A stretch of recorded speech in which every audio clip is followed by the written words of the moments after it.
muchas gracias. Mi nombre es Ninette Montenegro. Actualmente estoy en el Congreso de la República, soy congresista y en el pasado fui activista en el tema de la defensa de los derechos humanos. Mi esposo fue desaparecido en 1984.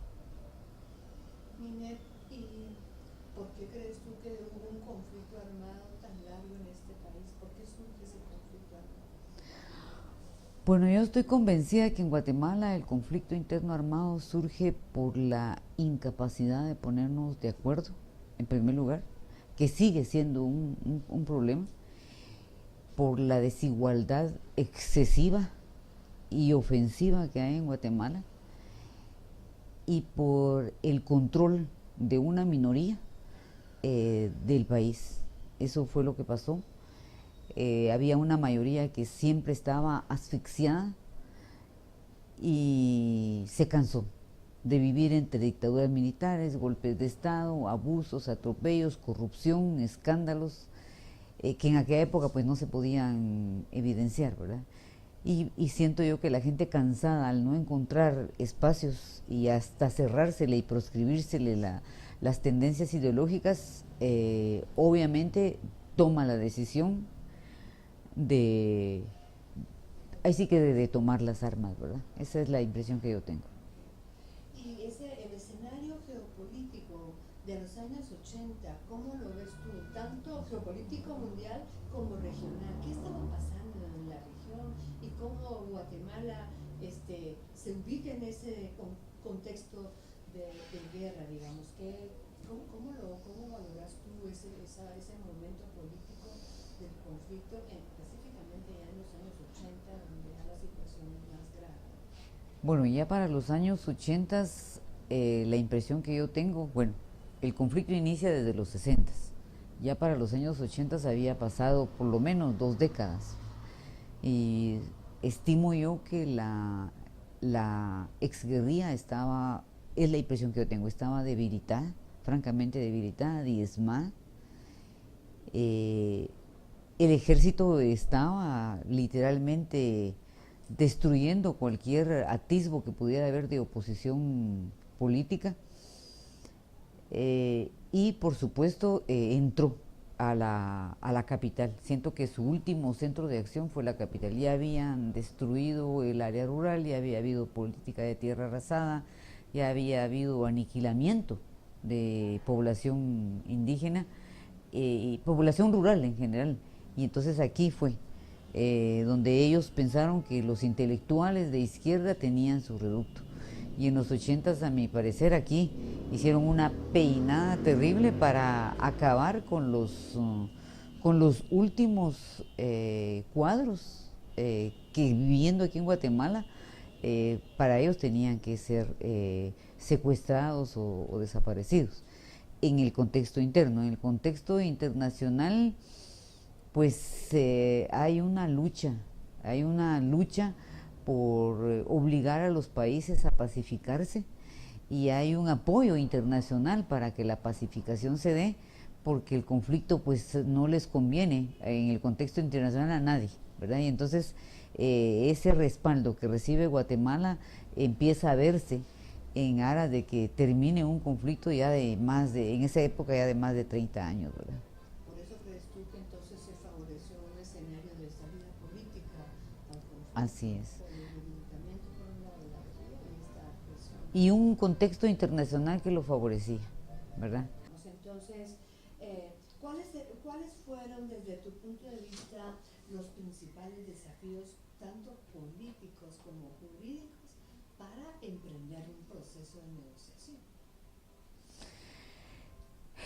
Bueno, políticos, una sociedad altamente polarizada, una sociedad conservadora que obviamente incluso después cuando se hizo la consulta popular para la reforma constitucional lo demostró, que no necesariamente estaba de acuerdo con el cese del conflicto interno armado, pero no que se hablara la verdad verdadera de lo que había ocurrido y que también hubiera reconocimiento de los hechos y señalamiento de los culpables. Eso jamás lo ha querido la sociedad, parte de la sociedad guatemalteca, que es, pienso yo, la mayoría, y una mayoría muy conservadora, que nunca estuvo de acuerdo con ello y siempre tuvo temor a ello.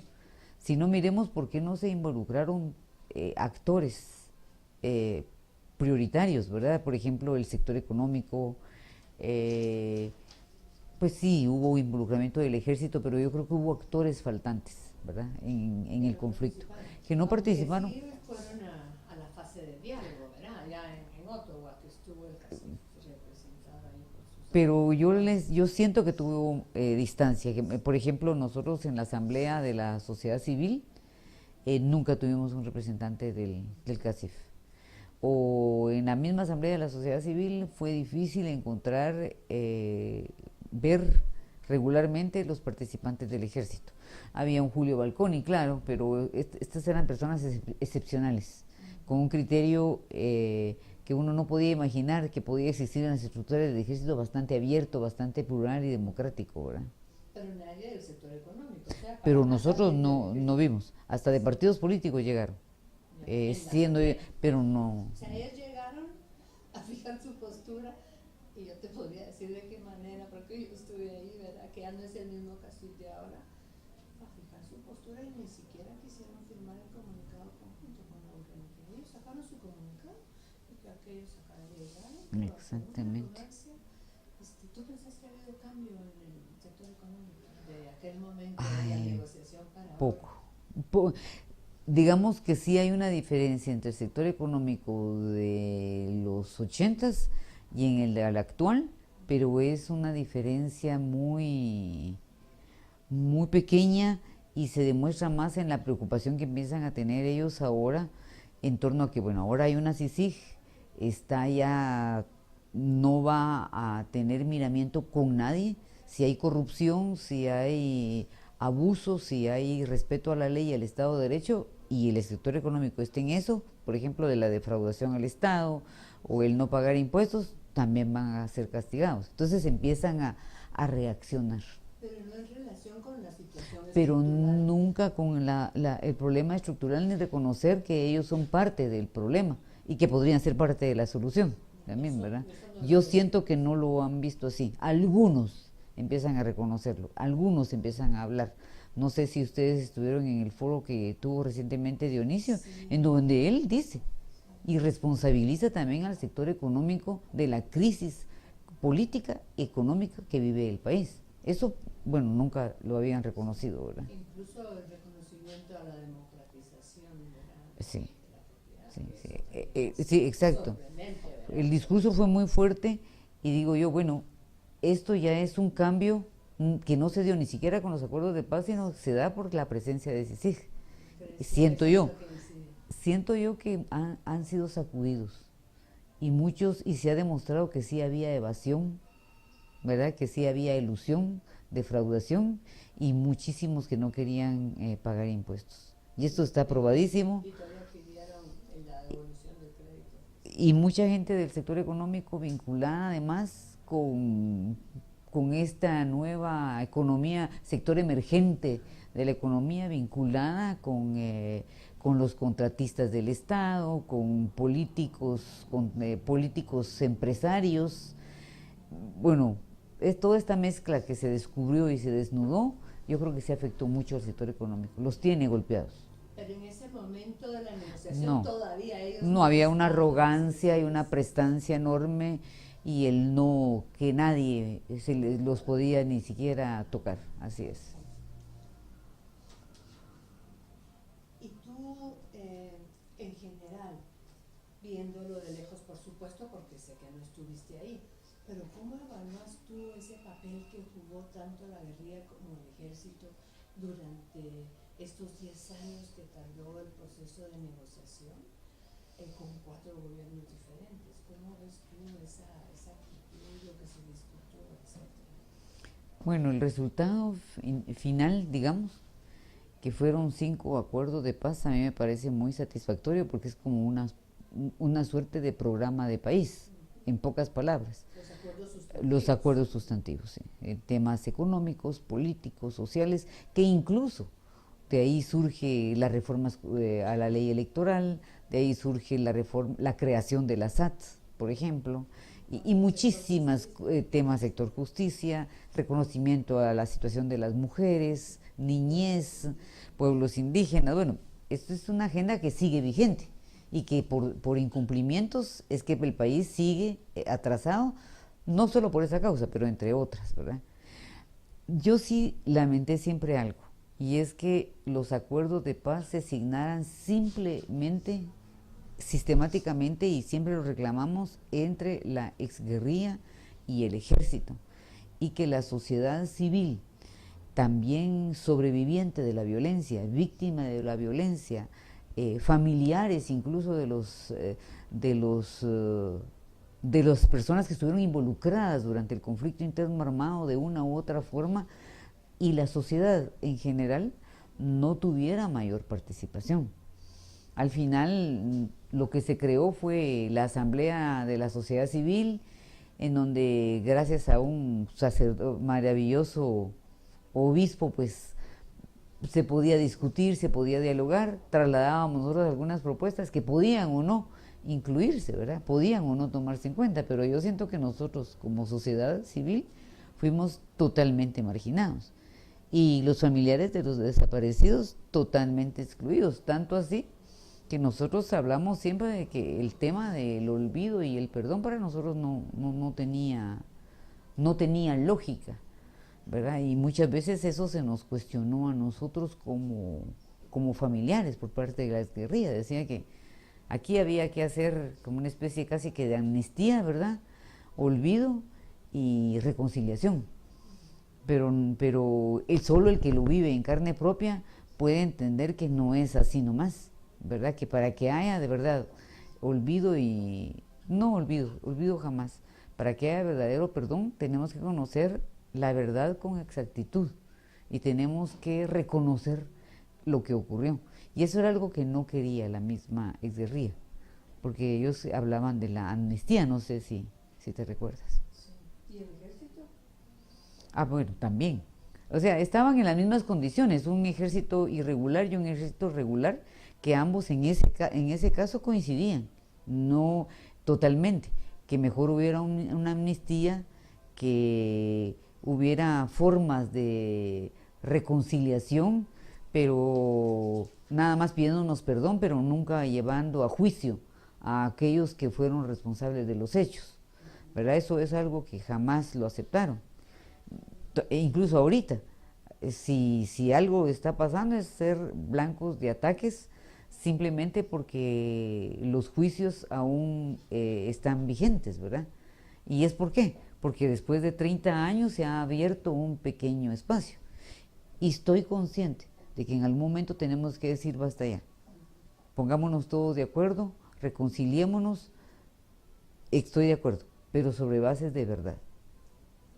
¿Y tú cómo ves, antes de pasar al otro punto, reflexiono y repregunto, el proceso que se llevó en África, en Sudáfrica, de negociación, ¿tú cómo lo valoras? Porque la forma fue diferente, no fue de cárcel, fue, digamos, reconocer, pedir perdón, recibir el escarnio público, pero sin juicios. Esa fórmula, tú no la ves que sea una fórmula. ¿Cómo no? ¿Cómo no? Pero imagínate qué maravilloso sería que llegue alguien y diga, miren, yo sí reconozco que cometí tal masacre, o reconozco que sí secuestré a Fernando García, por ejemplo, y después de haberlo secuestrado se lo entregué al ejército y después depositamos su cuerpo en tal lugar.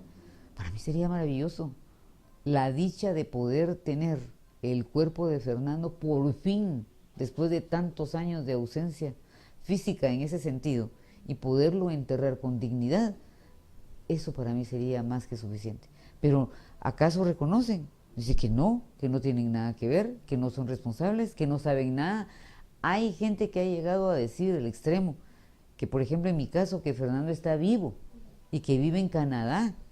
Y yo mira, a veces, no sé, me lleno de mucha cólera. Si fuera un proceso como el de África, donde no hay cárcel, pero la gente admite, reconoce, y ahí sí que sufre, eso sería maravilloso. Yo lo veo muy positivo.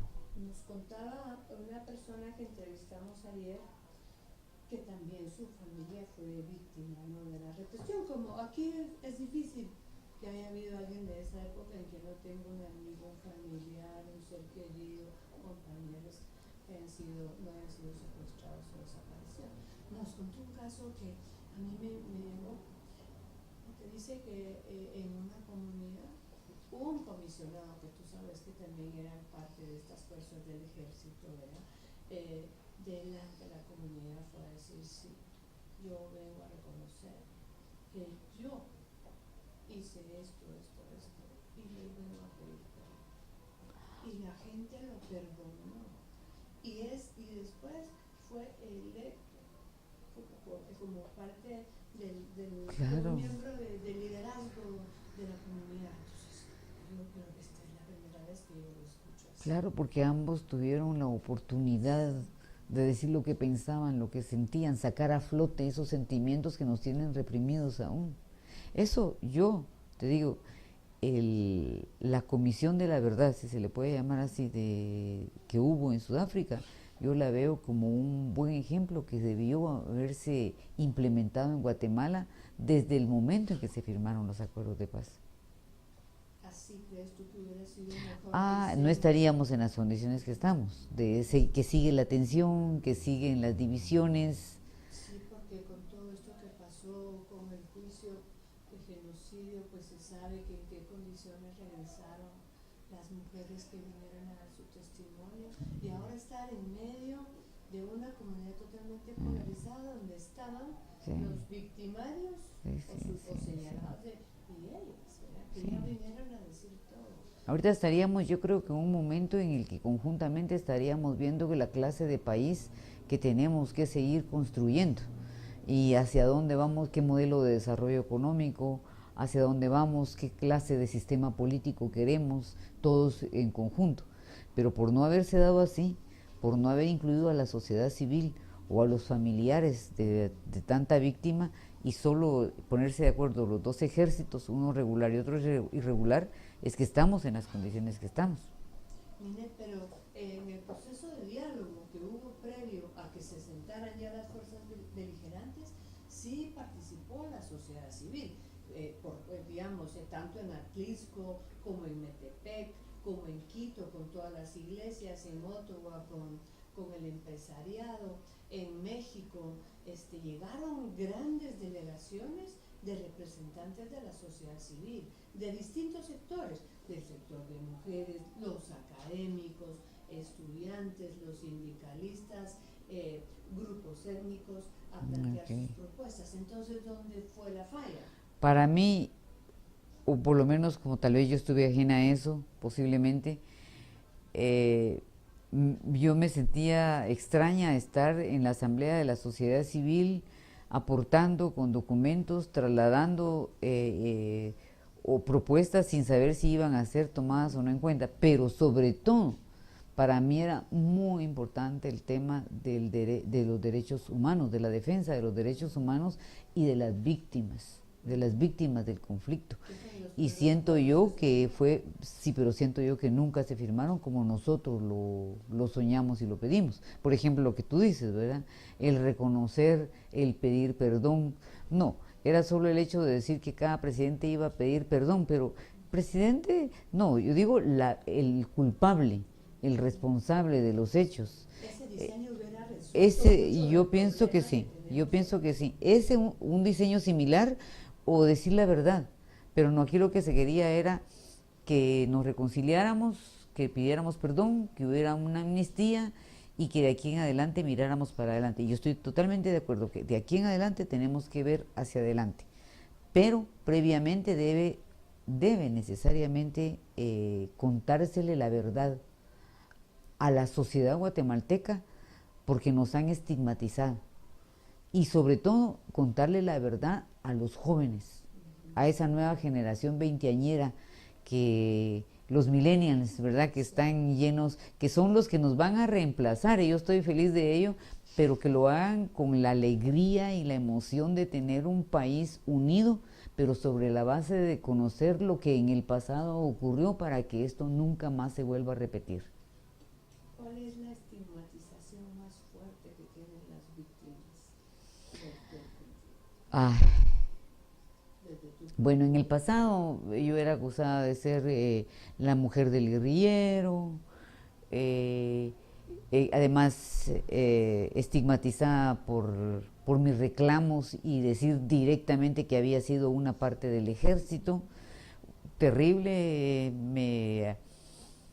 me acusaban a mí misma de ser guerrillera, cuestión que no fue así. Mi hija no la querían aceptar en el colegio, tuve que pelear y batallar simplemente por dignidad. Y te estoy hablando del pasado, ¿verdad? Sí, sí, sí. Para mí, por eso fue una como reivindicación hermosa y maravillosa el que muchísimos años después, por supuesto, muchísimos años después, más de 12 años después, me propusieran ser candidata a un cargo de elección popular y que parte de la población me votara.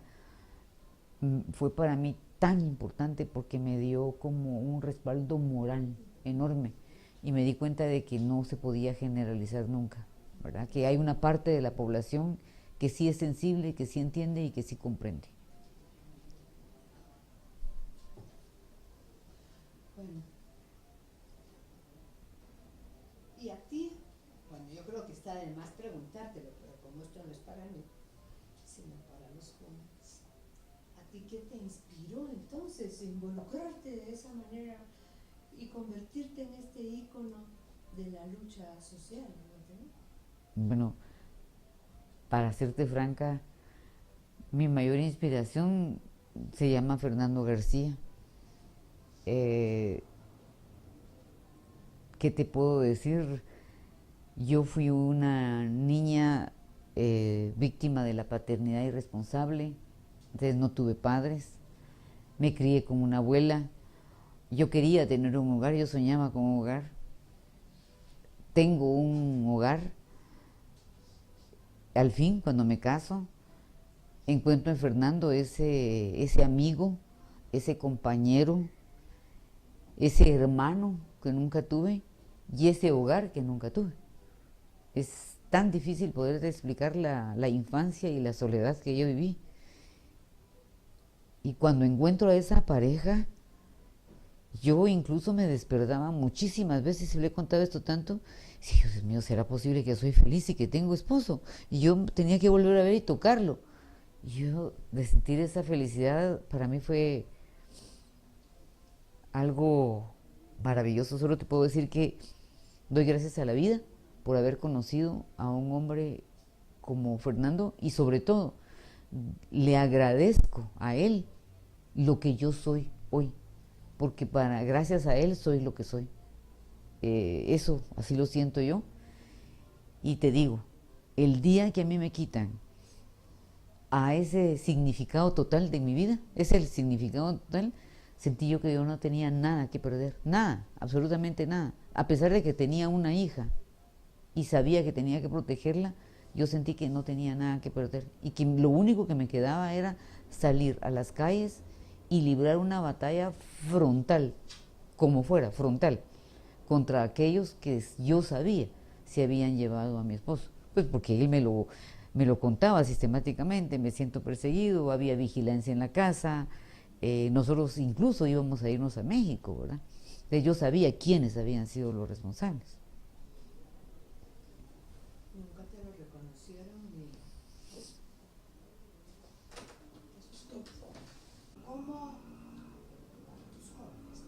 ¿Cómo vivían los dirigentes sociales, los dirigentes políticos, los dirigentes estudiantiles? ¿Cuál era en esa época del conflicto armado que desarrollaban sus actividades? Bueno, yo te podría decir un poco, como decimos los guatemaltecos, asalto de mata, ¿verdad? Volviendo hacia atrás, yo fui dirigente estudiantil, o por lo menos estuve estudiando en la universidad y acompañé al movimiento estudiantil. Esto fue antes de casarme. Y te puedo decir que vivíamos sistemáticamente amenazados, intimidados. Tuvimos grupo de teatro, yo pertenecía al grupo de teatro experimental Juez y Parte, y nos invitaban, porque el teatro nuestro era de protesta y obviamente tenía contenido social y político, por supuesto. Y fuimos a dar varias obras y en una de ellas nos pusieron una bomba bajo de la camioneta donde nosotros íbamos. Gracias a Dios habíamos salido para dormir en las laderas, ¿verdad? Y estalló. Y en otra, en Chiquimula, nos invitaron para participar con la reina de la feria. Y nosotros fuimos muy emocionados a dar nuestra... Y nos dijeron que saliéramos inmediatamente porque solo el hecho de ser estudiantes universitarios, éramos patojos, veinteañeros, ¿verdad? Estudiantes universitarios. Y encima, haciendo teatro de ese tipo, éramos guerrilleros. Y nos sacaron de Chiquimula. Sin embargo, yo creo que los jóvenes de esa época, a pesar de saber que solo el ser estudiante, solo el tener carnet universitario, solo el tú tener ¿qué te digo yo? 100 años de soledad, ¿verdad? O a Silvio Rodríguez, ya era motivo de delito, ¿verdad? Siento yo que teníamos una rebeldía interna muy fuerte, precisamente porque estábamos totalmente ahorcados. No había espacio para expresarse, espacio para soñar, espacio para vivir. Y entonces no era vida lo que teníamos, sino era sobrevivencia. Yo recuerdo, por ejemplo, en mi casa, mi abuela me decía, ay, cuidado, pones esa tu música, porque es que nos van a matar. Ay, decía, Dios mío, mira, no, esos tus libros de la patria del criollo, esos, por favor, escondelos, van a venir a catear la casa y nos van a matar. Eso no es vida. Entonces, uno joven se rebela, ¿verdad? Uno quería vivir la vida, el no tener derecho a votar porque no habían opciones. Lo que eran carritos del mismo color, ¿verdad? Pero siempre plegados al sistema. Entonces, ni siquiera para ánimo de votar. Éramos, siento yo, rebeldes. Eso con causa, con causa. Neti, en esta guerra tan cruel que dejó una carga de sufrimiento, ¿quiénes fueron los ganadores y los perdedores de esta guerra? Es una buena pregunta. Yo estimo que no hubo ganadores ni perdedores. La sociedad sigue dividida.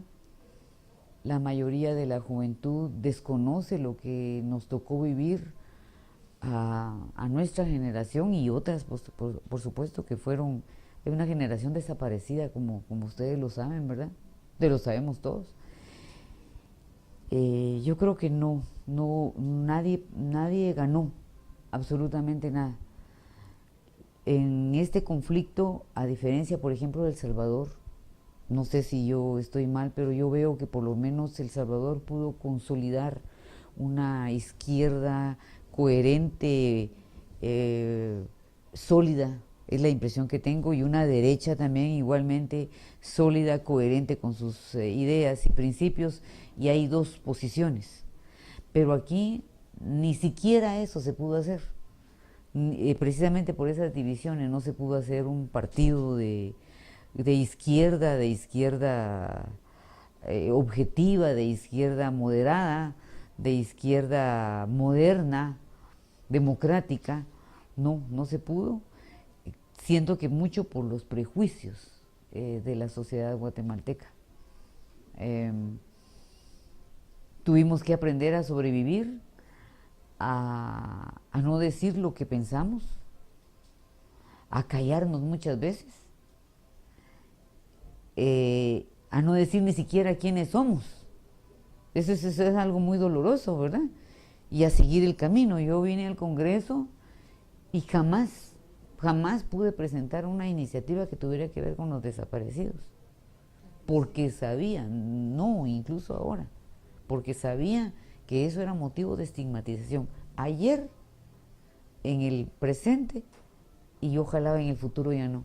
nunca, nunca. He apoyado a otras personas, pero yo lo que me dediqué es a apoyar mujeres, el tema de la lucha para que existieran leyes en favor de las mujeres, en favor en contra de la violencia contra la mujer, a fiscalizar el presupuesto, la ejecución, la transparencia, etcétera, que es un tema que sí me interesa mucho, porque al final es cómo se redistribuyen los ingresos y mejora así económicamente el país y no se roban los gobernantes la plata.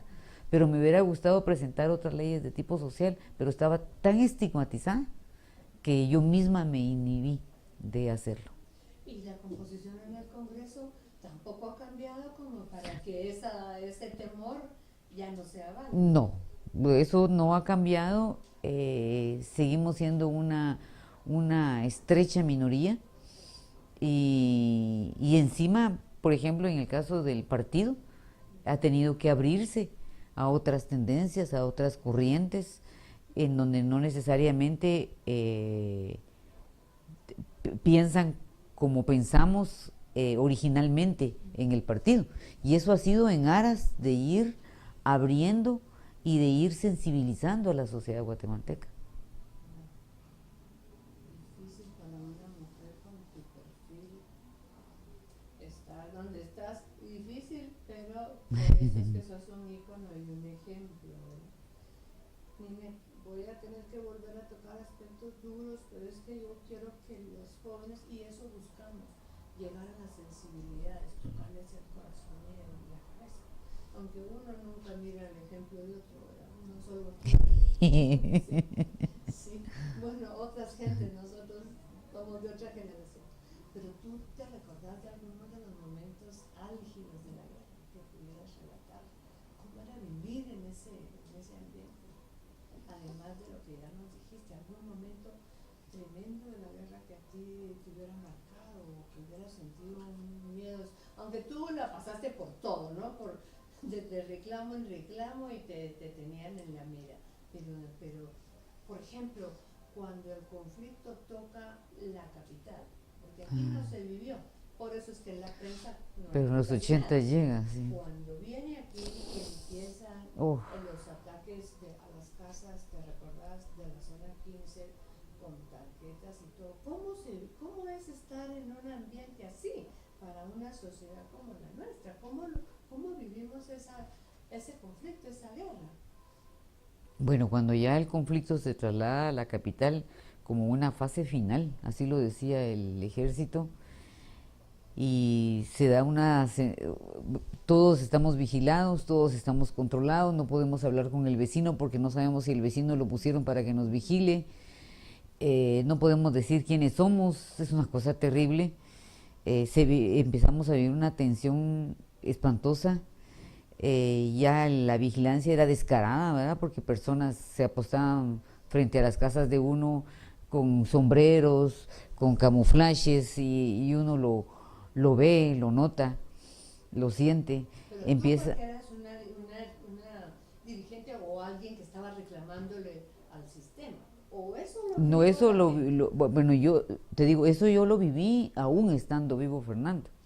Pues estando él con vida, porque estamos hablando de los principios de los 80, él estaba conmigo y él me decía, mira, vámonos, porque esto está vigilado, vigilaban la cuadra, no sé si fue para la generalidad igual de tenso, pero nosotros sí lo vivimos, o cuando oíamos con Fernando mismo, no, hoy secuestraron a fulano de tal, secuestraron a un compañero de la universidad, y en la tarde que mataron a fulano de tal, y en la noche que el catedrático tal había sido asesinado, era mañana, tarde y noche, se volvió una tensión en que uno ya no tenía, si ya no teníamos vida por luchar, porque hubiera ciertas libertades, libertad de elegir, libertad de decidir, libertad de expresar opinión y pensamiento, libertad de decir lo que soñábamos y por eso peleábamos, eso se volvió peor, porque nos quitó hasta la libertad de poder siquiera salir a la calle, ¿verdad? Pero eso te estoy hablando todavía estando Fernando.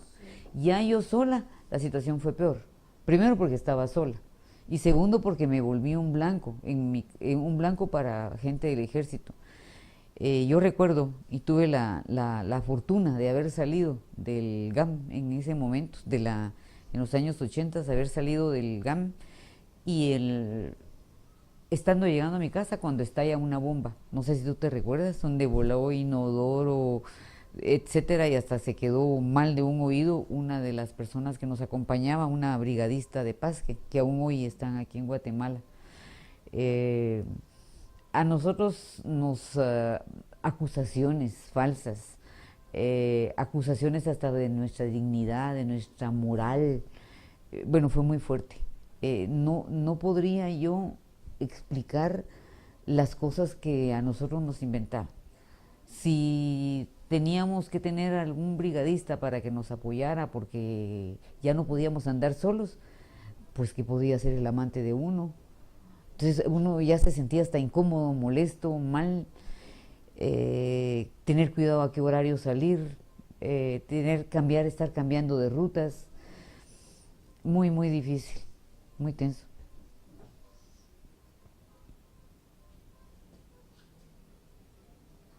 Tanta gente que nos desvaloriza, ¿eso para qué? No, yo sí creo, a pesar que yo resiento el tema de los desaparecidos en los acuerdos de paz, eso no quiere decir que no valore el enorme significado que tiene. En sí mismos, la firma de los acuerdos de paz constituyó no solo el cese de la guerra, sino la posibilidad de empezar a hablar con el otro. Aunque eso no ha sucedido del todo, sí ya es algo que está empezando a darse, de empezar a contar lo que pasó, de empezar a hablar y sobre todo la gran posibilidad de la verdadera democratización del país. Y claro, para que haya una democracia real, que no la hay, falta mucho, pero comparado con lo que nosotros vivimos, en lo que no podíamos leer ciertos libros, no podíamos oír cierta música, no podíamos ir a ciertos lugares, ni podíamos decir lo que pensábamos, a la juventud de hoy, que salió a las calles precisamente a partir del 15 de abril porque no vivió lo que nosotros vivimos, eso ya demuestra que sí hubo un cambio de actitud y de mentalidad y que los acuerdos de paz sí sirvieron. Solo el cese al fuego, solo el hecho ese ya es importante. Y luego, los 5 acuerdos sustantivos, como se le llaman, también son importantísimos, porque si esto se los apropiara a la sociedad, unos ya se han ido concretizando, muchos no, para el área rural y el agro, pero realmente podrían ser un programa de nación. ¿Qué lecciones crees tú que le deja al mundo este proceso de negociación que hubo en Guatemala, en otros países, esta guerra?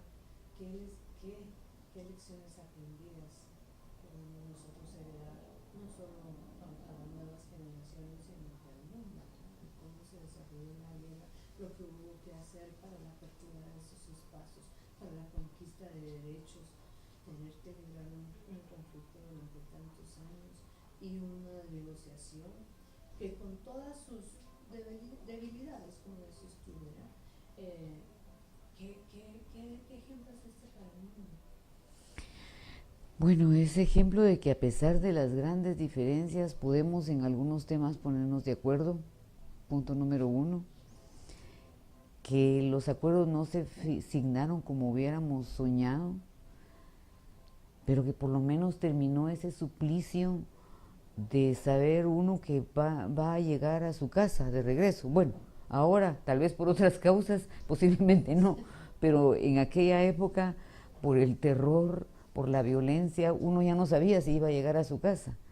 El saber que nuestros hijos e hijas ya pueden caminar sin el temor de que ahí va el hijo de fulano, a este secuestrémoslo, a este matémoslo, y también la certeza de que nuestras hijas e hijos ya no van a ser las viudas del conflicto o los viudos del conflicto. Eso es algo que nadie lo ha aquilatado.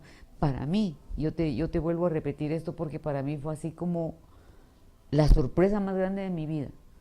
Cuando a mí me dicen, a partir de que se empieza a desnudar lo que está pasando en la actualidad con la corrupción escandalosa Cuando a mí me dicen que esto de la corrupción escandalosa, yo ya la sabía porque siempre lo denunciamos, como tú sabes, y la gente no hizo acopio de ello. Ay, la corrupción no importa, decía, cuando es parte de tu vida. Pero bueno, cuando a mí me dicen que jóvenes se han apostado frente al Palacio Nacional, lo primero que yo pensé, Dios mío, los van a matar. Con la mentalidad así, Dios mío, no nos acerquemos, y me paralicé, Dios mío. Pero cuando a mí me cuentan y yo veo que iban mujeres con sus perros, con sus niños en carruaje, yo dije, ¡ah! No puede ser. Cuando nosotros nos íbamos a apostar ahí, por lo menos 4 muertos habían. Teníamos que salir corriendo a tirarnos entre las puertas que nos entreabrían los comercios de la Sexta Avenida. Y ver yo por primera vez que eso se da en esa forma, dije yo, sí, Guatemala sí está cambiando. Y los acuerdos de paz sí sirvieron de algo. O sea, yo todavía tenía ese terror. De hecho, nunca me acerqué.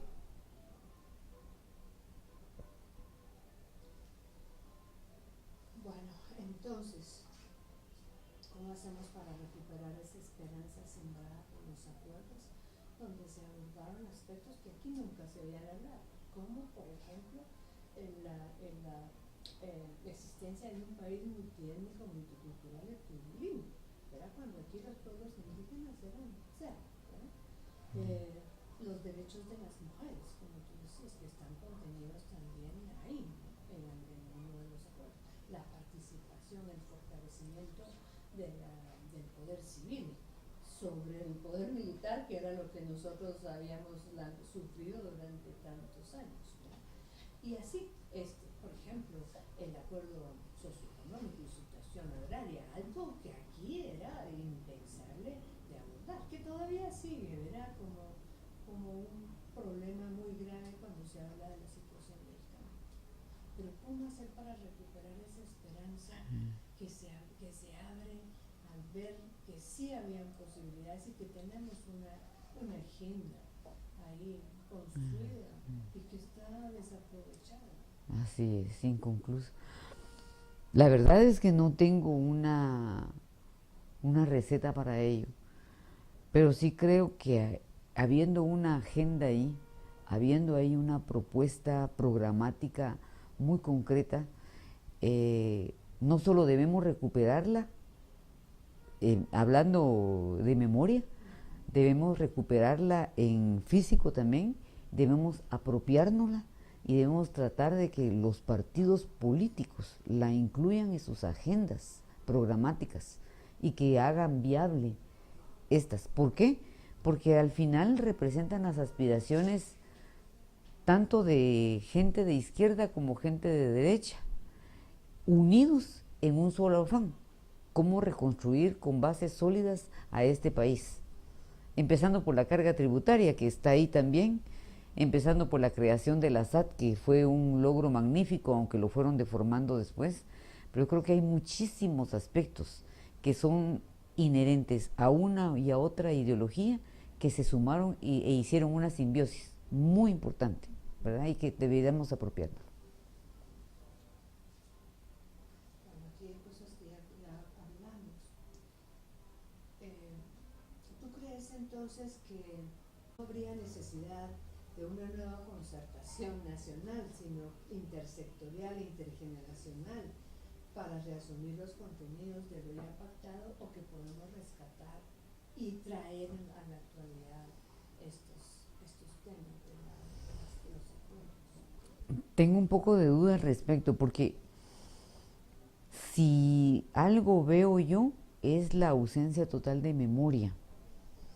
Entonces yo creo que sí hay que buscar alguna metodología para recuperar la memoria histórica, y en la recuperación de la memoria histórica involucrar a la juventud, que es la mayoría de la población, solamente por el hecho mismo de que conozcan lo que pasó y que por ello valoren más este país y luchen para que eso nunca más vuelva a pasar. Y que aquí las tendencias y las ideologías, lejos de dividirnos, sirvan para el debate y sirvan para el desarrollo del país, como debió haber sido hace muchos años en Guatemala, ¿verdad? Nunca más enfrentarnos en forma fratricida, nunca más una muerte, sino que empiecen a haber tendencias y corrientes que puedan dialogar y que sus posiciones contrarias se puedan discutir y que puedan valorar la posición del otro. Eso yo creo que nos puede ayudar a conocer el pasado. Para superar esa tragedia del pasado, de guerra, con una justicia transicional, aunque ya lo hablamos, ¿no? Que nos conduzca a la reconciliación y no a la polarización. ¿Todavía tenemos el tiempo de hacer eso? Yo pienso que sí. Y volvemos al mismo tema. Sí. Si en este caso las personas que de una u otra forma fuimos víctimas, o tal vez ya no nos llamemos víctimas, no, somos sobrevivientes de la violencia, tenemos la certeza de que nos van a dar la verdad y nos van a decir dónde está el cuerpo de ese ser amado. Tenemos la oportunidad de poner el cuerpo en la tierra, de hacer un ceremonial para ese ser tan amado para nosotros, esperado durante más de 30 años, y esa persona reconoce que esos hechos ocurrieron, yo me sentiría muy satisfecha y me sentiría muy descargada. No me siento, yo no tengo odio, no tengo rencor, eso no existe para mí.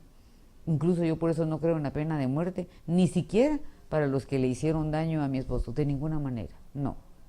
Creo en la vida, creo en la libertad y creo en una Guatemala de verdad que va a florecer. Pero tiene que hablarse. Y aunque no hubiera cárcel, aunque no hubiera castigo, el hecho de hablar sería muy importante. Pero aquí nadie quiere reconocer lo que pasó. Porque saben que se van a ir. Sí, y mire, por eso, buscando una fórmula en que eso no ocurriera. La fórmula de Sudáfrica que tú has mencionado me parece muy interesante. O sea, tendría que haber algún acuerdo. Por eso te digo que tengo mi duda en que no necesitamos de algún acuerdo. Tendría que haber algún acuerdo, algún pacto, tanto entre las tendencias de izquierda, de derecha, del centro, gobierno, ejército. Porque también aquí no se trata, también hay que decir, y la guerrilla también reconocer, ¿verdad? Si hubo excesos o no. No podemos hablar solo de un lado, hablemos del otro lado también, ¿verdad? ¿Qué pasó?